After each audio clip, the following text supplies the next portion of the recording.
नाग पंचमी का पर्व वर्ष 2025 में हमें कब मनाना है? 28 जुलाई को या फिर 29 जुलाई को? सही डेट क्या है? पूजा हम किस समय करें? सुबह के समय करें या फिर शाम के समय करें? और नागों की पूजा की जाती है नाग पंचमी के दिन। श्रावण मास की पंचमी तिथि पर नाग देवताओं के पूजा करने की बात कही गई है। और दोस्तों, इसी दिन यदि आप काल सर्प दोष या फिर पितृदोष की पूजा कराना चाहते हैं तो नाग पंचमी का दिन बहुत ही शुभ होता है। वैसे भी आप किसी भी महीने की पंचमी तिथि पर यदि काल सर्प दोष के निवारण के लिए भगवान भोलेनाथ का अभिषेक कराते हैं तो भी आपके लिए बहुत ही शुभ माना जाता है। इसमें क्या होता है, चांदी के नाग नागिन शिवलिंग पर रखकर अभिषेक कराते हैं कच्चे दूध से गाय के, और पूजा उपासना करके हम अपने ग्रहों की शांति के लिए पूजा किया जाता है। तो ये नाग पंचमी का दिन सबसे अच्छा होता है। और इस दिन हम व्रत करें या ना करें, बहुत सारी बहनों के ये भी प्रश्न होते हैं कि दीदी हम नाग पंचमी का व्रत करके पूजा करें कि बिना व्रत किए करें। तो देखिए, हम लोगों के यहाँ, जैसे हम यूपी प्रयागराज से हैं, बार बार हमें बताना इसलिए पड़ता है कि अभी प्रेजेंट में हम मुंबई में रहते हैं और हमारे बहुत सारे व्यूवर्स यहाँ पर नए नए हमको मिले हुए हैं। तो उनके लिए हमें बताना है कि देखिए, आप कहीं भी रहें, नाग देवता की पूजा या किसी भी देवी देवता की पूजा अपने कुल परंपरा के अनुसार ही करें।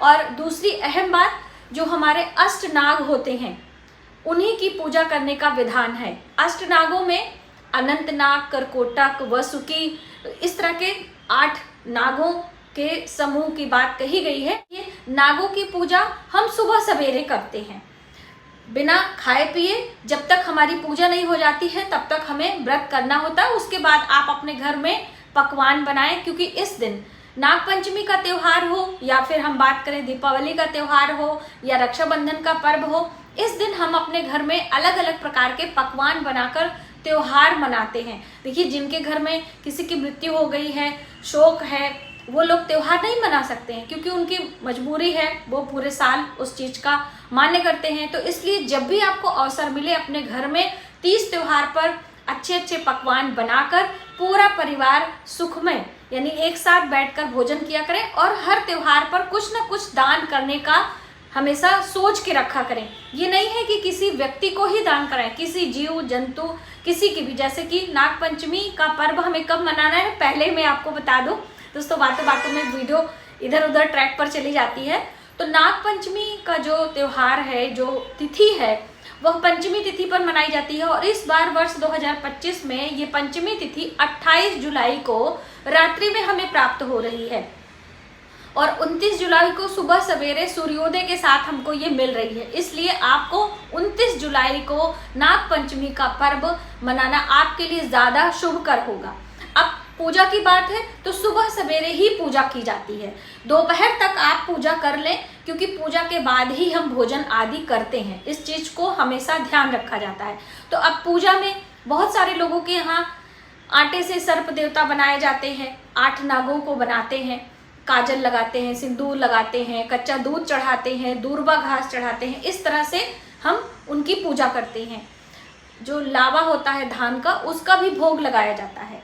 तो आप अपने कुल परंपरा के अनुसार करें, वरना आप किसी भी शिवालय जाकर जो शिवलिंग के ऊपर नाग देवता रहते हैं उनकी ही पूजा आप कर लें। वो आपके लिए ज्यादा शुभकारी है। यदि आपने अपने घर में शिवलिंग रखा है और सर्प देवता, क्योंकि देखिए सभी देवी देवता के साथ में सर्प होते ही होते हैं। सर्प देवताओं की पूजा करने से लक्ष्मी की कृपा मिलती है। आपने देखा होगा कि भगवान विष्णु शेष नाग यानी कि नागों की सैया पर शयन करते हैं। भगवान शिव श्रृंगार के रूप में अपने गले में धारण करते हैं, हाथों में, बाजू में, हर जगह उनके श्रृंगार के रूप में सर्प देवता विराजमान होते हैं।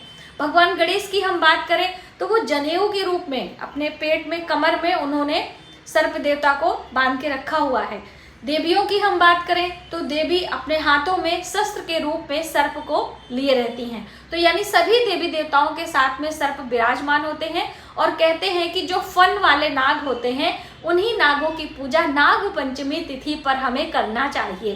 दोस्तों, मैं बता दूं कि हमारे प्रयागराज में वसुकी नाग, जो 8 नागों की बात कही गई है, उसमें वसुकी नाग हमारे यहाँ नाग देवता का मंदिर है। जो कि वहाँ पर सभी नाग पंचमी के दिन दूध आदि चढ़ाकर उनकी पूजा करते हैं। और देखिए इस दिन कुछ कार्य हमें बिल्कुल भी नहीं करने होते हैं, जैसे कि सावन मास में पेड़ पौधे लगाने की बात कही गई है ना, कि अक्सर मैं भी आपको बताती हूँ कि 5 पौधे लगाइए। ये सब नाग पंचमी के दिन हमें खुदाई नहीं करनी चाहिए। इस दिन अपना मकान आदि नहीं बनवाना शुरुआत करना चाहिए, क्योंकि देखिए सावन में वैसे भी किसी वैसे चीज़ की शुरुआत नहीं करना चाहिए। तो आप अपने गमले की गुड़ाई खुदाई आदि ना करें।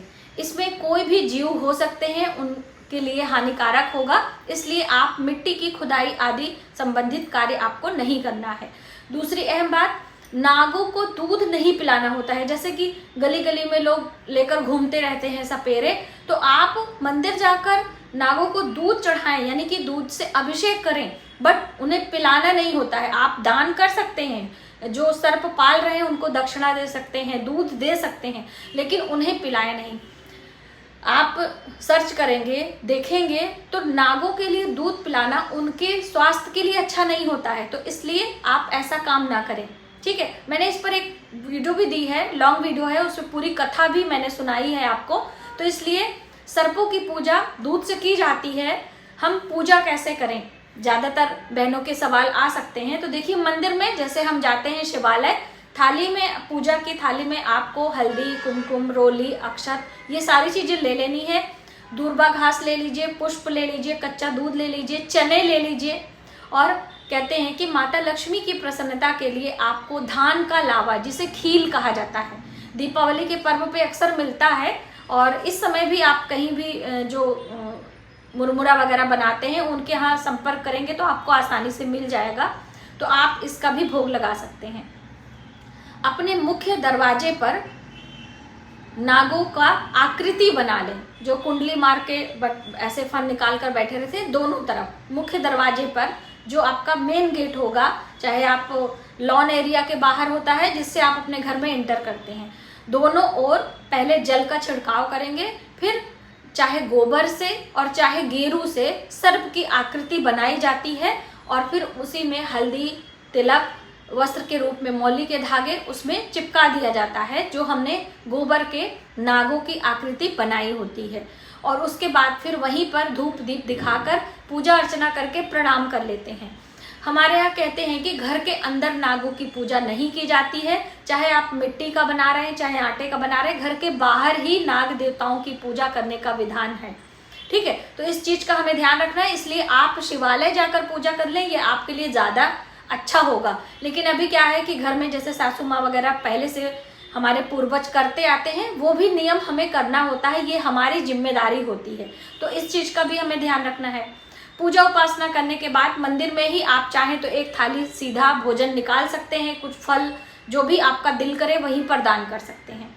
घर आने के बाद आपको अपने पूजा मंदिर में अपने देवी देवताओं से, अपने पूरे परिवार के सर्पदंश से भय ना हो, इसके लिए आपको प्रार्थना करना होता है। ठीक है, अब अपने घर में पकवान बनाएं, आप इस दिन जो भी परंपरा है आप बना सकते हैं। पकवान में इस दिन चावल के मीठे पुए, जिसे अनरसा कहा जाता है, तो बहुत सारे लोग अनरसे की पूड़ियाँ बनाते हैं, बहुत सारे लोग अनरसे की गोलियां बनाते हैं जिसपे तिल चिपका के रेडी किया जाता है, बारिश के मौसम में अच्छा भी लगता है। और गुझिया वगैरह बनाते हैं, जो आपके परिवार में बनाया जाता है, पूरी पकौड़ी कचौड़ी जो भी बनाते हैं आप उसे बनाएं। कहते हैं कि इस दिन तवा नहीं चढ़ाते हैं।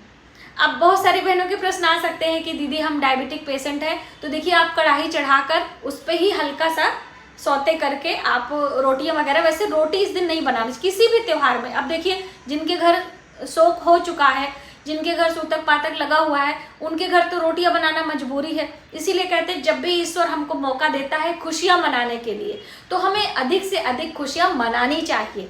ठीक है, और जो नागों का प्रसाद होता है, जो भोग चढ़ाया है आपने, उसे हमें स्वयं नहीं खाना होता है, आपको वहीं पर जीव जंतु के लिए, अन्य जीव जंतु के लिए छोड़ दिया जाता है। घर उसको प्रसाद को नहीं लाते हैं। घर लाने का अर्थ कोई शुभता अशुभता से नहीं लिया जाता है। कहते हैं कि नागों का लगा हुआ भोग हम नहीं खाते हैं, वो आपके लिए हितकर नहीं होता है, ऐसी मान्यता है।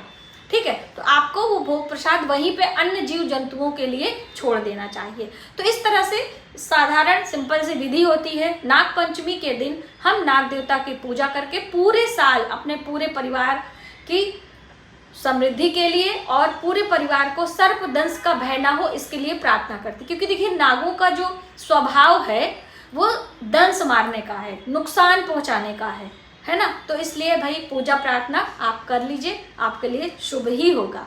तो आपने जाना कि 29 जुलाई को नाग पंचमी का पर्व मनाना हमारे लिए शुभकारी होगा। आज की वीडियो में बस इतना ही।